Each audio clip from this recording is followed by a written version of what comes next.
वो आया, उसे ही भगवत प्रेम का वह चरमोत्कृष्ट रस प्रदान कर दिया, इमीडिएट, तुरंत। ऐसा तो देखा नहीं गया। नहीं, ऐसा देखा गया क्यों नहीं? पशु पक्षियों को, जो मनुष्य भी नहीं थे, जानवर थे, असुर, जगाई मधाई जैसे, उन सबको बस तुरंत कृपा की, प्रदान क्या किया? नाम का रस। स्वयं नाम प्रभु अपना रस वितरण कर रहे हैं, और उस नाम के रस को प्राप्त करके जीव किस प्रकार से क्रमोन्नति करता है, वह उन्होंने दिखलाया। मूल बात थी कि महाप्रभु जी ने हमें केवल 8 श्लोक दिए, और उन 8 श्लोकों के अंदर भगवान की चरमोत्कृष्ट जो प्रेममयी लीला है, वहां तक की प्रवेश की टिकट दे दी। किसके सहारे? परम विजय थे श्री कृष्ण संकीर्तन। ये परम विजय थे श्री कृष्ण संकीर्तन जो है, ये सबसे महत्वपूर्ण बात है।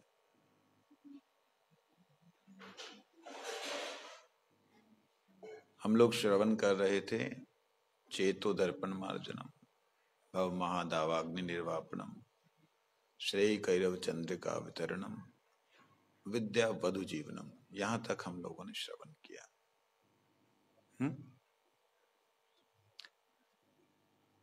भव महादावाग्नि निर्वापणम का फल स्वरूप श्लोक कौन सा है? बोलिए।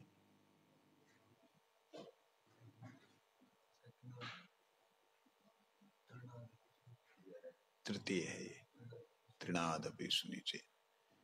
मतलब जब हमारी सारे दावानल, दावानल मतलब किसी भी तरह के घर्षण से, किसी की भी तरह के द्वंद्व से हो रही लड़ाई, हो रहे क्लेश, वो जब शांत हो जाते हैं तब वहां एक लक्षण देखा जाता है। शांत होने के बाद एक फल देखा जाता है कि जीव के अंदर तृणादपि सुनीचेन का भाव जागृत हो जाता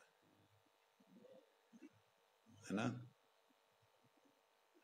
तृणादपि सुनीचेन का भाव जागृत। अच्छा, विद्यावधु जीवन का कौन सा है?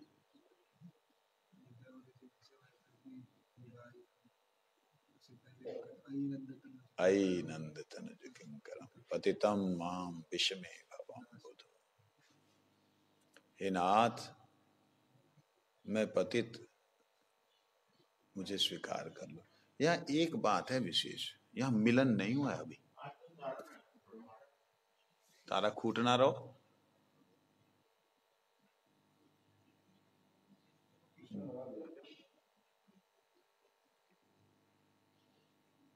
तो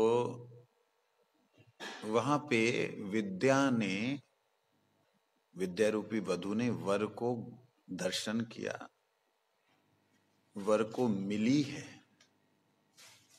या वर्ण कर लिया है, लेकिन अभी मिले नहीं है। उनका आपस में भक्ति देवी का और प्रभु के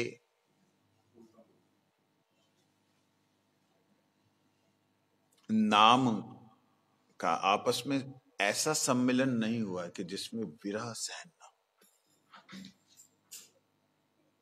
अच्छा, क्या होता है जब प्रथम बार कोई वर वधु मिलते हैं, प्रथम बार कभी कोई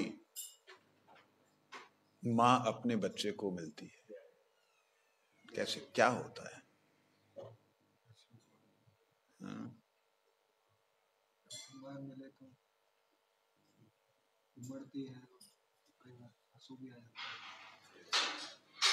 एकदम गदगद हो जाता है।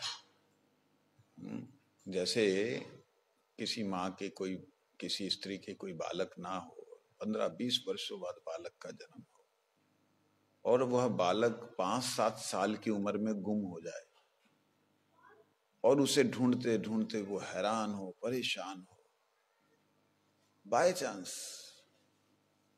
उसने अपने सब कुछ उसके ऊपर दांव पे लगा दिया, बाय चांस उसका बालक जो 15 वर्षों बाद मिला 7 वर्ष की उम्र में गुम हो गया, 7 महीने 8 महीने बाद अगर वो बालक मिले तो माँ की क्या हालत होगी, उसको देख के क्या होगा, क्या होगा। आनंदम अम्बुधि वर्धनम, आनंद का सागर हिलोरे लेने लगेगा।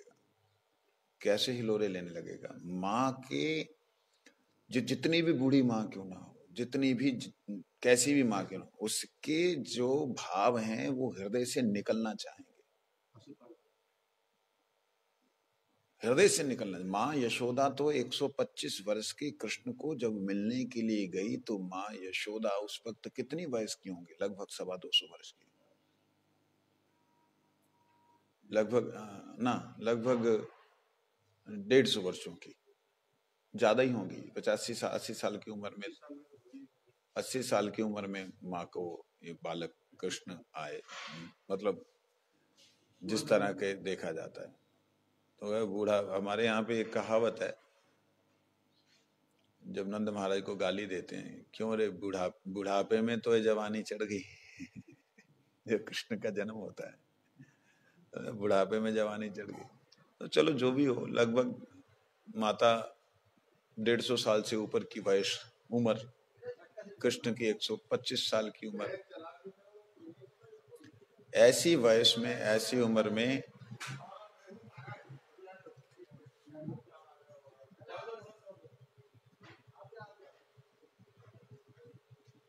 ऐसी उम्र में देखिए हुआ क्या, माँ यशोदा ने कृष्ण को 100 वर्षों बाद देखा, 110 वर्षों के बाद माँ यशोदा कृष्ण से मिल रही है।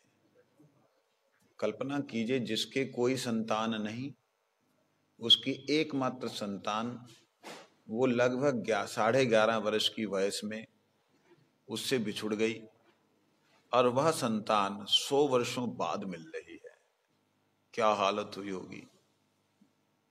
वर्णन करते हैं भागवत जी में, बृहद भागवतामृत में, कि जब मां मिली, कृष्ण को मिली, कृष्ण अपने उस अवस्था को भूल गए और दौड़ते दौड़ते कृष्ण आ रहे हैं। कृष्ण के वस्त्र जो हैं अस्त्र व्यस्त हो रहे हैं, उनके अलंकार गिर रहे हैं, अलंकार रहना ही नहीं चाह रहे हैं, जो राजा का वेश है वो रह ही नहीं पा रहा है, क्योंकि माँ यशोदा का प्रेम इतना उतावला है, इतना उतावला है कि वो सारे का सारा वेश ठाकुर जी का, द्वारिकाधीश का गायब हो गया, गिर गिर के पड़ रहा है कि हाय हम कैसे उनके सामने जाएं जहां इतना प्रेम का समुद्र है, उसमें उसमें हमारा कोई स्थान नहीं है, हम तो अंगार हैं, हम तो विश्व के लिए अंगार स्वरूप हैं। आप सोचिए, कल्पना कीजिए, जो अलंकार हैं वो अंगार समझने लगे अपने आप को, माँ यशोदा के सामने जाने की हिम्मत नहीं हो रही है, और कृष्ण का जितने वस्त्र हैं सारे उड़ उड़ करके चले गए। श्री कृष्ण जितनी वयस है उससे बिल्कुल एकदम 5 वर्ष के 7 वर्ष के बालक बन के हुए दौड़ते हुए नंगे श्री कृष्ण माँ यशोदा की गोद में चले गए, और माँ यशोदा इतनी वयस में भी उसकी स्तनों से ऐसे दूध झरने लगा जैसे मानो नव ब्यायता नई बच्चे को जन्म दिए हुए गां के स्तनों से दूध झरता है। ऐसा प्रेम, ऐसा अद्भुत प्रेम प्रकट हुआ जो कल्पना अतीत है, कल्पना नहीं की जा सकती। ऐसा प्रेम उस जीव का भी होता है जो जीव पहली बार गोविंद के नाम को रूप से दर्शन करता है, नाम का रूप का दर्शन करता है, रूप का दर्शन करके उनको वर्ण कर लेता है कि आप ही मेरे स्वामी हैं। वर्ण करने के बाद में जब वो प्रथम मिलता है तब उसकी यही हालत होती, नयनम गलदश्रुधारया वदनम गद गदरुद्धया गिरा पुलकीर निचितम बपु कदा तब नाम ग्रहणे भविष्यति। हे प्रभु कदा तब नाम ग्रहणे भविष्यति। हे प्रभु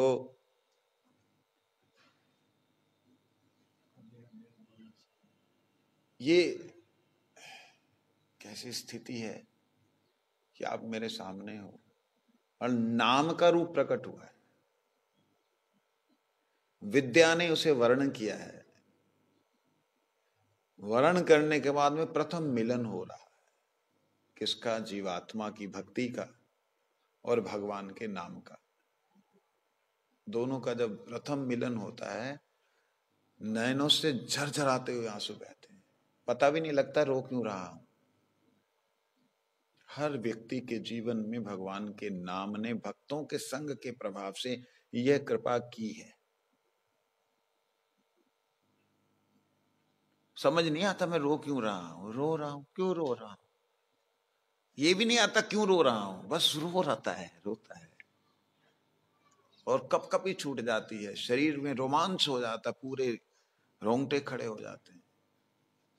ये है जब भक्ति, जीवात्मा की आत्मवृत्ति भक्ति, जीवात्मा का स्वाभाविक जो प्रेम है भगवान के प्रति, वह जब जागृत होता है और भगवान के नाम को नामी समझते हुए, भगवान को नाम को नामी समझते हुए ग्रहण करता है, तब वो ये शब्द अंदर से आते हैं, आनंदम मम बुद्धि वर्धनम।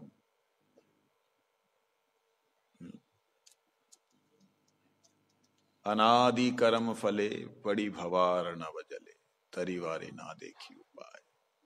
इस भाव में भावित होने के बाद ही ये मिलन की बात है। गुरुदेव ने एक बार बोला कि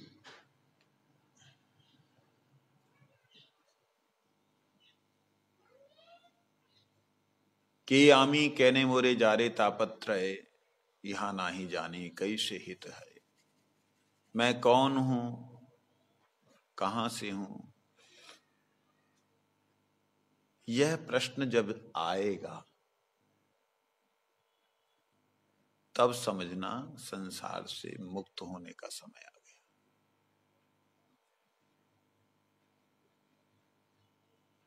इस प्रश्न का उत्तर आता है ना आपको? मैं कौन हूं, आया कहां से, क्यों मेरे को तीन ताप कष्ट मिल रहे हैं, मालूम?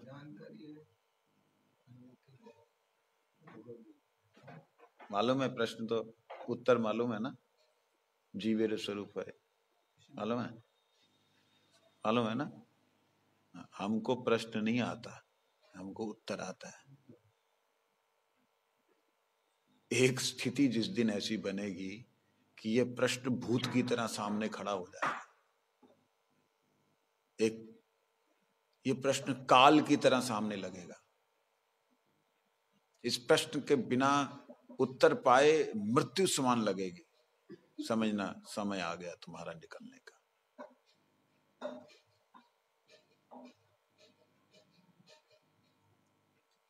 और यही है, ये प्रश्न आता कब है? जब आसक्ति हो जाती है नाम में। नाम में आसक्ति होने के बाद यह प्रश्न आता है कि मैं कौन हूं। गुरुदेव की अहेतु की कृपा से ये सब बातें नहीं बोलेंगे तो लोगों को मालूम भी नहीं पड़ेगा, इसलिए थोड़ा बोल रहा, पूरा तो नहीं कहूंगा। एक बार बुद्धि खराब हो गई थी, सन 2000 की बात है। ऐसे खराब हुई कि बस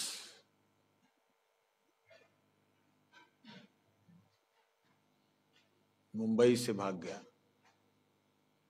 महाबलेश्वर, सुना है कि महाप्रभु वहां गए थे, वो महाबलेश्वर चला गया और जा करके वहां पे शिव जी से पूछ रहा हूं यही प्रश्न, जवाब नहीं मिला। एक ही बात 3 दिन के बाद एक बात सुनाई दी, तुम्हारा अभी समय नहीं आया, मैं शरीर छोड़ना चाहता था, तुम्हारा अभी समय नहीं आया, तुम गुरुजी के पास जाओ।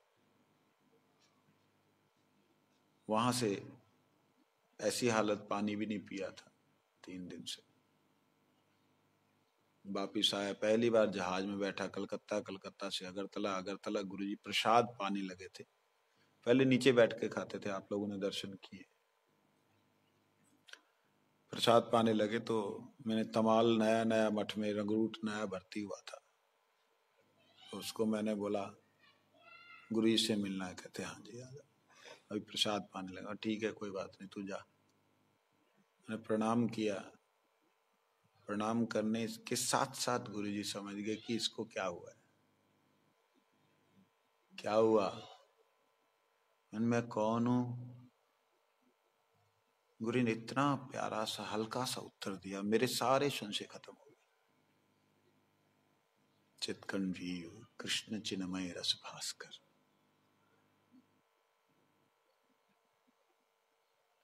उसको ऐसे लगा जैसे उबलते हुए दूध में ठंडा पानी किसी ने डाल दिया, जलती हुई अग्नि को मानो समुद्र के अंदर डुबा दिया। नहीं तो इस प्रश्न का जो ये उत्तर है, ये उत्तर आप लोगों ने भी सुन लिया। मैं कभी बोलता नहीं था इस उत्तर को, हमेशा ही ऐसे रखता था कि जब प्रश्न होगा तब उत्तर लेना। लेकिन ये उत्तर जो है, होने के बाद भी ये उत्तर नहीं है तब तक जब तक ये प्रश्न जगेगा नहीं। जब ये प्रश्न जगेगा तब आपको ये उत्तर समझ आएगा। फिर उसके बाद गुरुजी ने वहीं पे रहा। उस समय गुरुदेव की ऐसी अहेतु की कृपा हुई कि अनादि कर्म फले पड़ी भवार नव जले। जब ये कीर्तन होता था तब पता नहीं क्या हो जाता था। मतलब वो कार्तिक महीना था उस समय, वो बाकी दिन वहीं था, एक अलग ही था। गुरुदेव की कृपा, साक्षात गुरुदेव विराजमान है और मैं अनादि जन्मों से भटका हुआ जीव सामने बैठा हूं। अभी क्यों नहीं आप मेरा कृपा करते, क्यों नहीं उद्धार करते? ऐसी एक अवस्था थी। तो ये है जब भगवान के, और ये भाव हमेशा लगातार नहीं बना रहता। ये एक और विचित्र बात है। जब तक यह शरीर है तब तक इस शरीर में उठा पटक चलती ही रहती है।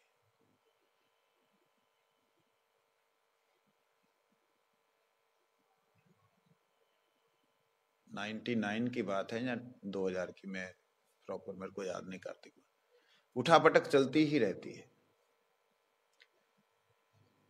एक अनुभूति होती होने के बाद में फिर माया सामने रहती है, और उसके बाद में जब वो माया को देखता है, एक तरफ उसने स्वीकार कर लिया प्रभु का दासत्व, एक तरफ उसे अनुभव हुआ, दूसरी तरफ फिर वो माया। तब उसके हृदय में ये भाव आते हैं, नयनम गलदश्रु धारया वदनम गदगद रुद्धया गिरा पुलकेर निचितम बपुः। ये सब कुछ सब विकार हो रहे हैं, भगवान के नाम का अनुभव हो रहा है। लेकिन फिर कदा तब नाम ग्रहणे भविष्यति, कब आपके नाम ग्रहण में ऐसा होगा, ये फिर भाव आ जाता है। भाई ये सब कुछ हुआ, होने के बाद में फिर कदा तब नाम ग्रहणे भविष्यति तो आना नहीं चाहिए। ये भविष्य की बात तो नहीं है। तो क्यों वो सब होने के बाद क्यों पुनः जो है भगवान के नाम को लेने के लिए फिर लालसा जगती है? कारण ये कि जो पहले हुआ था अनुभव गुरु कृपा से हुआ था, लेकिन अब जो छूटा है वो है अपराध फले मम चित्त भैल वज्र सम। अब जो हुआ है वो अपराध से हुआ। कैसा अपराध हो गया? कौन सा अपराध कर दिया? वैष्णव अपराध, नामापराध, धामापराध और है सेवा अपराध। तो भगवत अवतार भगवत नाम में उसमें आ जाता है। और है चितकन जीव अपराध है ही। तो जितने जीव हैं इस धरातल पर वो भगवान के चित्त कण हैं, भगवान का चैतन्य कण है। उनके प्रति हम अपराध कर बैठते हैं। वैष्णव अपराध तो छोड़ ही दीजिए जी, वो तो बड़ी ऊपर चली गई बात। भगवान का नाम अपराध के अंदर सारा सेवा अपराध भी आ जाता है, स्वरूप का जो भगवान का वो भी आ जाता है। तो कहने का मतलब कहा गुरु देव की अहेतु की कृपा के कारण कभी जीव इस नाम के आनंद का अनुभव कर पाता है। मैंने देखा है गुरुदेव के साथ में कई बार हम लोग जब थे, गुरुदेव कृपा कीर्तन करते, कहा कृष्ण प्राणनाथ मुरली वादन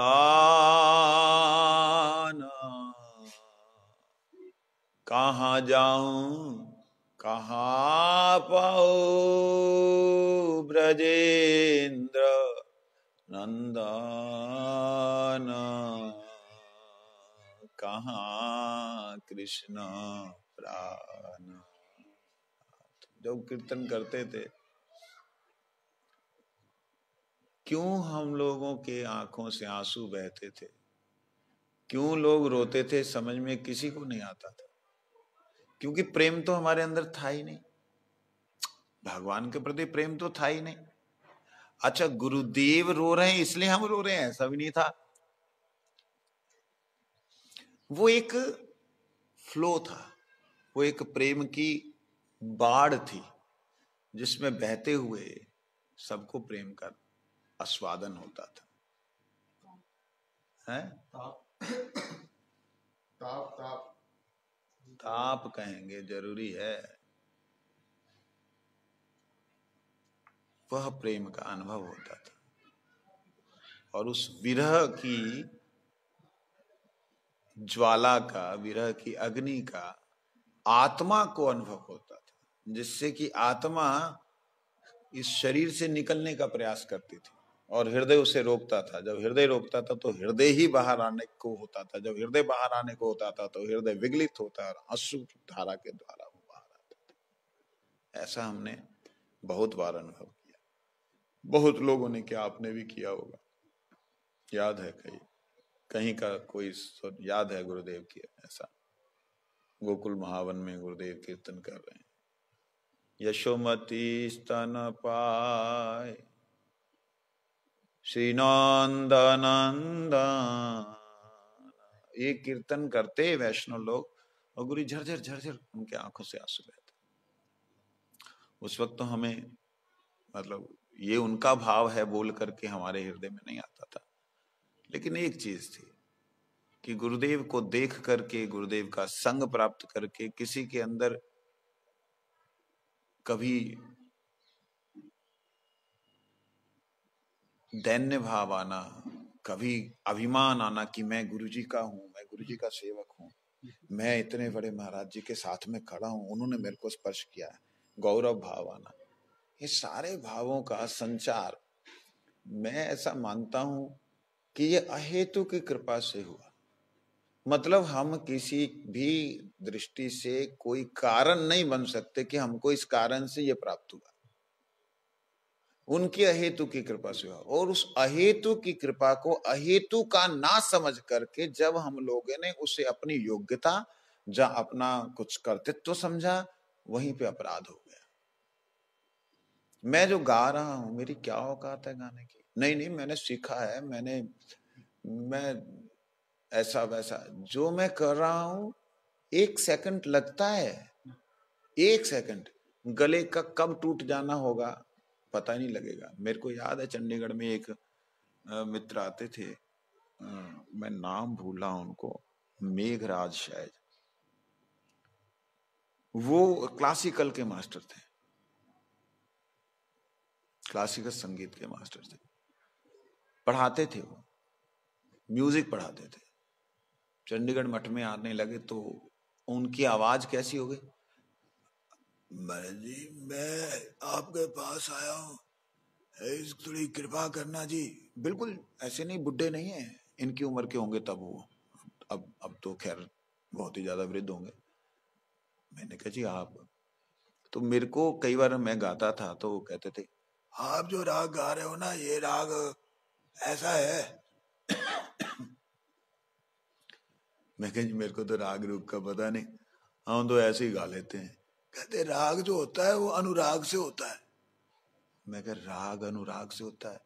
कहते आप अनुराग से गाते हो, आपको पता नहीं राग, हमें मालूम है। मैंने कहा आपका, आप जानते हो, गाते हो? तब उन्होंने अपनी कहानी बताई कि मैं बहुत सुंदर गाता था, बड़ी मेरे पे कृपा थी, बस पता नहीं किसी ने कुछ ऐसा पिलाया कि उसके बाद से गला आज तक वापस नहीं आया। उनको 5-7 साल बीत गए थे। कोई वो पारा होता है ना, सिंदूर, सिंदूर होता है, सिंदूर जो ओरिजिनल सिंदूर होता है, वो उन्होंने चाय में मिला के किसी ने पिला दिया। 1 सेकंड लगा खत्म होने में। वो गुरूर, वो अभिमान सब खत्म हो जाते हैं। मेरे एक गुरु भाई, सीनियर बड़े गुरु भाई, उनको कुछ था कि वे उनके जैसी मृदंग दुनिया में कोई बजाता ही नहीं। ऐसा हुआ कि हाथ ही चलने बंद हो गए। मैं प्रत्यक्ष प्रमाण, गुरुदेव उस साल कुछ ऐसी लीला घटा आश्रम में घटी थी, मठों में, कि जो मेन मृदंग बजाने वाले थे वो थे नहीं। हरि बोल।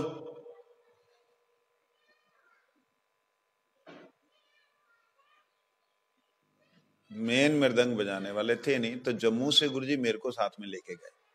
अब स्वाभाविक है, सितंबर अक्टूबर के महीने में वहां से जाते थे तो थोड़ी ठंड हो, उस बार ठंड हो गई थी। तो मेरे को नेचुरली है, बच्चा हूँ, 16 साल का था मैं तब, तो गर्व तो होगा ही होगा, गुरुजी लेके जा रहे हैं मेरे को। और वो जब जा रहे हैं हम लोग ट्रेन में, मेरे मन में आ रहा कि मैं फलाने की जगह पे जा रहा हूँ, और ट्रेन का जो गेट है, गेट पे मैं खड़ा हूँ। मन में बड़ा एक अलग तरह का एक फीलिंग है कि गुरुजी मेरे को लेके जा रहे हैं। और ये वास्तविकता मैं अब अनुभव करता हूँ, वो अभिमान नहीं था, वो एक बालकपन था। और गुरु महाराज,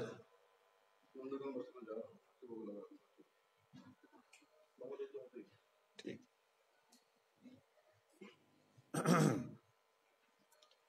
तो मेरे को एक बालकपन सा था जिसके कारण मैं नादान था, मुझे मालूम नहीं था कि ये अभिमान है। और प्रभु जी वहां से मैं हटा हूं, मेरे हाथ ऐसे हो गए ये। और गुरुजी कभी ट्रेन में कीर्तन नहीं करते थे नॉर्मली, मैंने मतलब सुना नहीं। और मैं जाके बैठा हूं, सवेरे सवेरे का टाइम है, गुरुजी सामने, मैं इधर। तो गुरु कहते हैं, मेरे को देखते हैं, ऐसे देख के बोले कीर्तन करेगा? मेरी हवा खाली करेगा यार, ये क्या हो गया? अब गुरुजी ने बोला कीर्तन करेगा, मैंने कहा हाँ जी। मैंने मृदंग को निकाला, किसी तरीके से पकड़ के उतारा। गुरु जी ने वंदे हम श्री गुरु सारा किया, वंदे हम, और गुरु जी बस ऐसे कृष्ण इते चतुर्मुखा, बजे कैसे? उंगली खुलेगी नहीं तो बजेगा कैसे? तुप तुप तुप तुप तुप तुप चल रहा है। कृष्ण इते चतुर्मुख हो गया, संसार दावानल हो गया। जब आया यश प्रसादात भगवत प्रसादो, तब मैंने आंखें खोली। मैं डरा हुआ था कि भाई मैं कैसे मुंह दिखाऊं। ये वाला तो मैं बजा सकता था ढुक ढुक, वहां पे मतलब वो उंगलियां तो चल नहीं रही, ये तो चल ही रहा था। प्रभु जी यश प्रसादात भगवत प्रसादो, जैसे मैंने बोला मेरी आंखें मैंने खोली, गुरुजी मेरे को ऐसे देख के, मैं चश्मा पहना था गुरुजी ने, लेकिन गुरुजी ने मेरे को ऐसे देख के किया, मतलब बोल बेटा। मैंने मन ही मन प्रणाम किया, मैंने कहा गुरुदेव क्षमा कर दो, मेरा अभिमान हो गया था, मेरा अभिमान हो गया था। ऐसे करके मेरी उंगलियां खुली। मेरे आज भी रोंगटे खड़े होते हैं इस बात को याद करते हुए। ऐसे मतलब उंगलियां खुली, मैं बजाने लग गया। उसके बाद मैंने आंखें खोली ही नहीं, शर्म के मारे कि भाई जिसका दिया है, जिसने दिया है, वो बजवा रहा है, वो गा रहा है। मैं ऐसे स्पीकर अभिमान करी जा रहा हूं कि मैं बोल रहा हूं, मेरे बिना तो ये बोल ही नहीं सकता, मेरे बिना तो काम हो ही नहीं सकता। ऐसे ही गाने का अभिमान हो गया। मैं ये बताना चाह रहा हूं कि भगवत गुरुदेव की अहेतु की कृपा से, भगवत कृपा जहां भगवान के नाम की अनुभूति होने के बाद भी जीव का अज्ञानता के कारण अपराध हो जाता है, अपराध के कारण वज्र के समान हृदय हो जाता है, समझ में नहीं आता।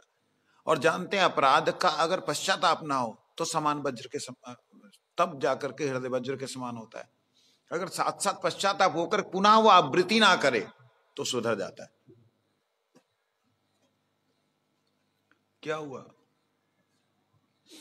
दिल्ली जनकपुरी ए ब्लॉक में, जहां पे हमारे बामन महाराज जी पहले रहते थे, ओम प्रकाश बरेजा, सनातन धर्म मंदिर था, तो वहां पे रेडियो आर्टिस्ट जो हैं वो अगल बगल में रहते थे, तो वो डेली आके कीर्तन करते थे। हम लोग, मैं, चिदगनानंद प्रभु, चंद्रशेखर प्रभु, विष्णु महाराज जिनका नाम, हम सब ब्रह्मचारी थे। कीर्तन हो रहा है तो मैं कीर्तन गा रहा था, राधा माधव कुंज बिहारी। तो राधा माधव में जय नहीं यूज कर रहा था, जय राधा माधव, तो वो राइटिंग में भी राधा माधव कुंज बिहारी है, जय नहीं है। इन राइटिंग में भक्तिविनोद ठाकुर जी ने लिखा है, राधा माधव कुंज बिहारी, गोपी जन वल्लभ गिरिवरधारी, यशोदा नंदन, ब्रज जन रंजन, यमुना तिरवनचारी, राधा माधव कुंज, ऐसे था। तो वो उस दिन पता नहीं क्या मूड आया तो गा दिया। वो आए, उन्होंने सुना, सुन करके, बच्चा था, थपथपाने लगे, बहुत अच्छा गाया आपने, बहुत बढ़िया, फलाना देखा। मेरे को गर्व हो गया, अभिमान हो गया। और प्रभु जी, मैं जब भी मृदंग बजाता और कीर्तन गाने लगता, ये गुरु जी से पहले बोल देता था कि गुरुदेव जब कभी अभिमान हो मेरे को साथ साथ बता देना, मैं आपके लिए बोल रहा हूँ, आपके लिए गा रहा हूँ। और उस दिन जो है गला ऐसा बैठा है जैसे कि किसी ने ना मारा होता है खूब। और बैठ के जाए, फुस हो गया। शाम को फिर कीर्तन, शाम को कीर्तन के लिए फिर हम बैठे दोबारा से। अब वो गुरुदेव को याद किया, महाराज मेरी गलती हो गई, माफ कर दो। राधे, राधा रानी का कोई कीर्तन था, मेरी याद नहीं आ रही है, राधा रानी का कोई कीर्तन था। उस राधे राधे राधे राधे बोलते बोलते मेरी आवाज खुल गई। ऐसे इंसिडेंट्स जीवन में होते हैं, पता लगता है। और मैं इसे समझता हूं, उस वक्त गुरुदेव इस धरती पे विराजमान थे बोल करके रिस्पॉन्स तुरंत मिलता था। हाँ, ये जरूर था कि ये तो उनकी कृपा की, वो तुरंत रिस्पॉन्स कर देते थे, लेकिन अंतरात्मा से पुकार जो जो करता था उसे रिस्पॉन्स करते थे। तो अब थोड़ा मुश्किल हो गई है, क्योंकि अब वो अपनी लीला में मस्त हैं, अब थोड़ा सा दिक्कत होती है। लेकिन हाँ, अगर हम अपनी अनादि काल की इस अवस्था को समझ पाए कि हम इस सागर में अनादि काल से पड़े हैं, कहीं भी नाम की कृपा या कभी भी हमको वैष्णव संघ से, उनकी अहेतु की कृपा से कुछ भी अनुभव होता है, अनादि काल से इस संसार में पड़े होने के नाते अपराध इमीडिएट हो जाता है, अभिमान इमीडिएट हो जाता है। कितना भी कोशिश कर लें, इतना सूक्ष्म अभिमान है ना, इतना सूक्ष्म अभिमान कि वो जैसे ही अंदर आता है वो ऐसे हो जाता है कैंसर के कीटाणुओं की तरह। 1 2 4 8 16 32 64 एकदम तुरंत बढ़ता है। वो कितना सूक्ष्म होता है, इसका थोड़ा सा एक बार मैंने चिंतन किया था, ये लिखा भी था, पता नहीं कहाँ होगा। सूक्ष्म अभिमान कितना सूक्ष्म होता है कि मैं दीन, पतित, दुराचारी, इन शब्दों का प्रयोग कर रहा हूं। अगर मैं इनका प्रयोग कर रहा हूं तो मैं लिख क्यों रहा हूं?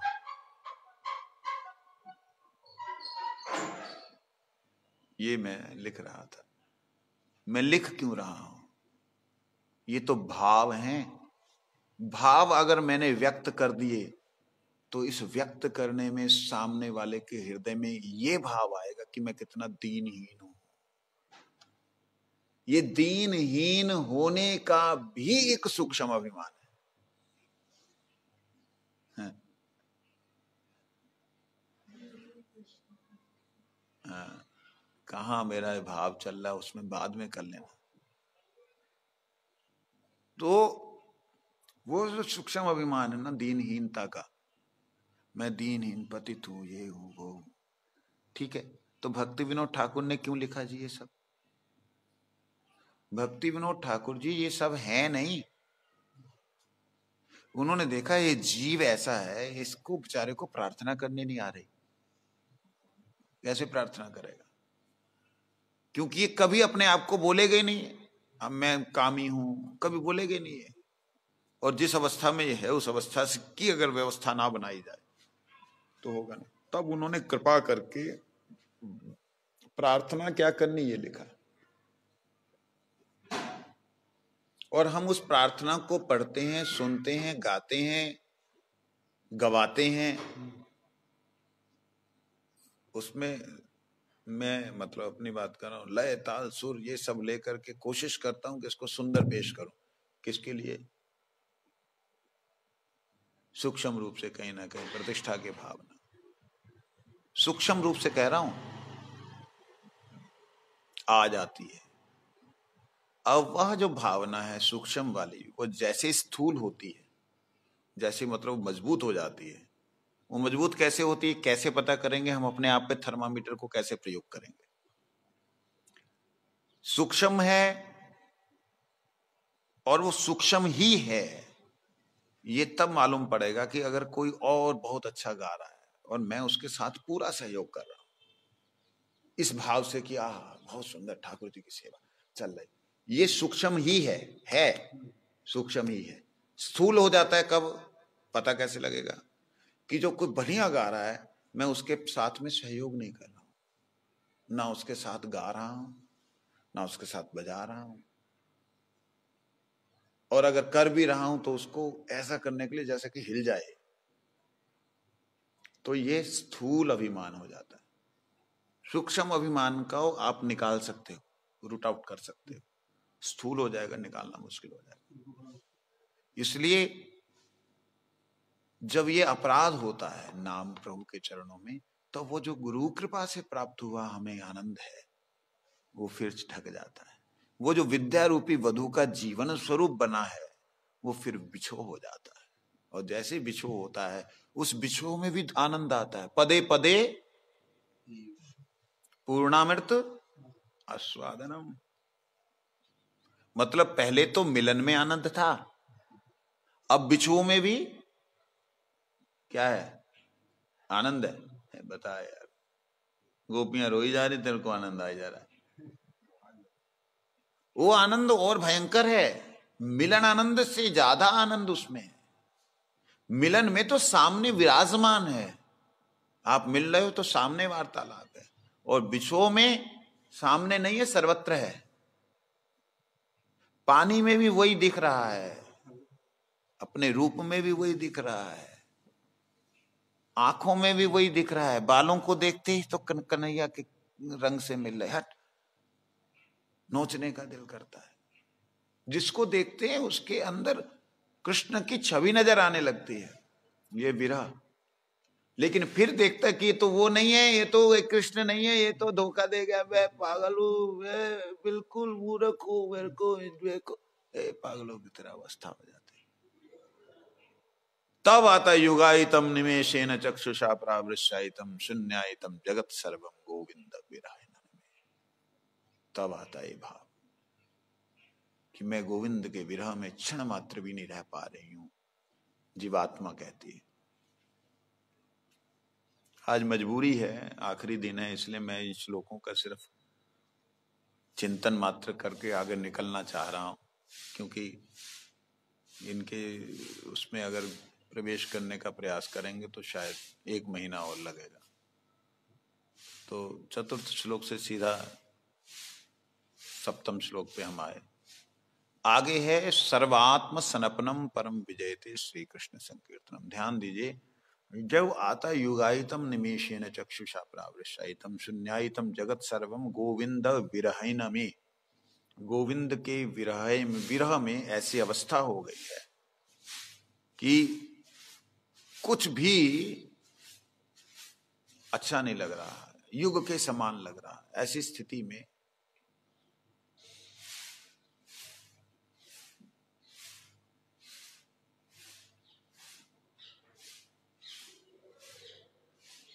नाम प्रभु जब वो मुख से निकलते हैं और कर्णों से पुनः अंदर जाते हैं, मुख से निकले कर्णों से अंदर गए, अथवा किसी ने कृष्ण नाम गाया वो कानों से अंदर गए, अंदर जाने के बाद आत्मा को इतना सराबोर कर देते हैं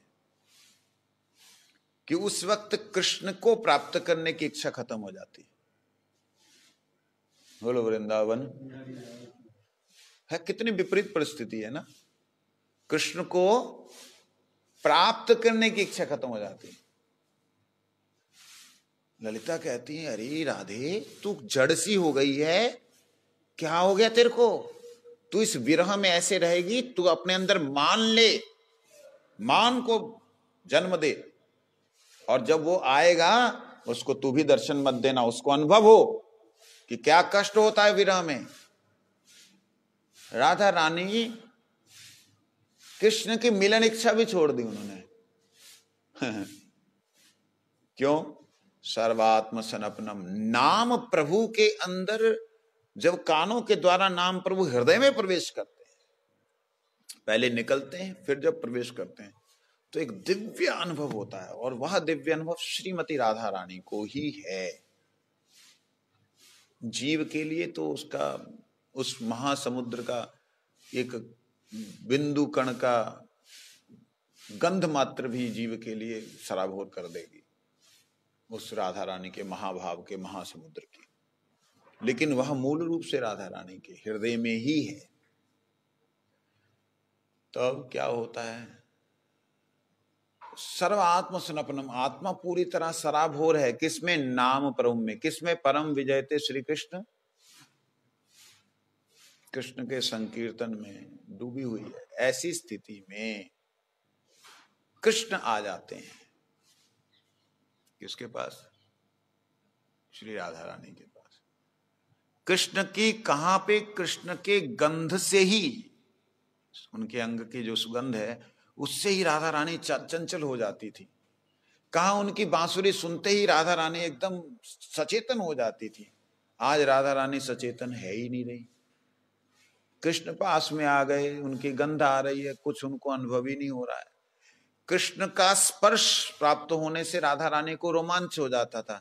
कृष्ण स्पर्श कर रहे हैं, वो जड़वत बैठी हुई मूर्ति की तरह, उन्हें कुछ अनुभव ही नहीं हो रहा। क्यों? सर्व आत्म सनपनम, सर्व शब्द बोला है। आत्मा एक दो चार थोड़ी होती हैं, आत्मा तो एक ही है। सर्व क्यों बोला? कहते सर्व का मतलब सर्व इंद्रियों के द्वारा, सारी इंद्रियां ही भीतर चली जाती हैं। मतलब जो स्पर्श की क्रिया है वो बाहर हो ही नहीं रही है, जो श्रवण की क्रिया बाहर हो ही नहीं रही है। क्या अद्भुत रूप गोस्वामी पाद ने ये कृपा की है, दर्शन दिया है। वो घ्राण की क्रिया बाहर हो ही नहीं रही है। ये रूप रस गंध शब्द स्पर्श जो हैं, इनका अनुभव बाहर का खत्म हो गया, वो भीतर हो रहा है। मतलब सर्व इंद्रियां भीतर चली गई। कहां पे? अंतःकरण में। कहां? अंतःकरण में, जहां स्वयं आत्मा नाम प्रभु के सामने विराजमान है और नाम प्रभु का रस आस्वादन कर रहे हैं। नामी सामने खड़ा है, नामी हाथ लगा रहा है, नामी गले लगा करके, नामी चरणों को पकड़ के रो रहा है कृष्ण। उन्हें कुछ समझ में नहीं आ रहा। कल्पना कीजिए, ये कैसी स्थिति है? ये कैसी हुई? क्यों हुई? क्योंकि राधा रानी कहती हैं, आश्लिष्यवा पादरताम पिनष्टुम माम मदर्शनात् मर्महताम करोतु यथा तथा विदधातु लंपटो मत प्राणनाथस्तु सैव। मेरे प्राणनाथ तो वही हैं, वही मतलब वही है। मेरे को आलिंगन करे या दुत्कार दे, पास में बुलाएं या ना आए, उनकी जैसी रजा है मैं उसमें राजी हूं। मुझे तो केवल एक ही बात है कि वो सुखी हैं मुझसे दूर होकर के, मुझे कष्ट दे के उन्हें आनंद हो रहा, तो ये कष्ट ही मेरा सुखों का राजा है। मोरे यदि दिया दुख तार है महासुख से ही, दुख मोर सुख वरिय। हे सखी, ये है सर्वात्म सनपनम। परम विजयते किससे होगा? श्री कृष्ण संकीर्तनम। ये अष्टम श्लोक। इस प्रकार से ये 8 श्लोकों का एक दिव्य भाव महाप्रभु ने, गुरुदेव ने, विशेष रूप से गुरुदेव ने कृपा करके दिया है। और मेरी तो प्रार्थना है गुरुदेव से कि ऐसी कुछ कृपा हो कि ये भाव जो हैं विस्तृत रूप से प्रकट हो सके। वैष्णव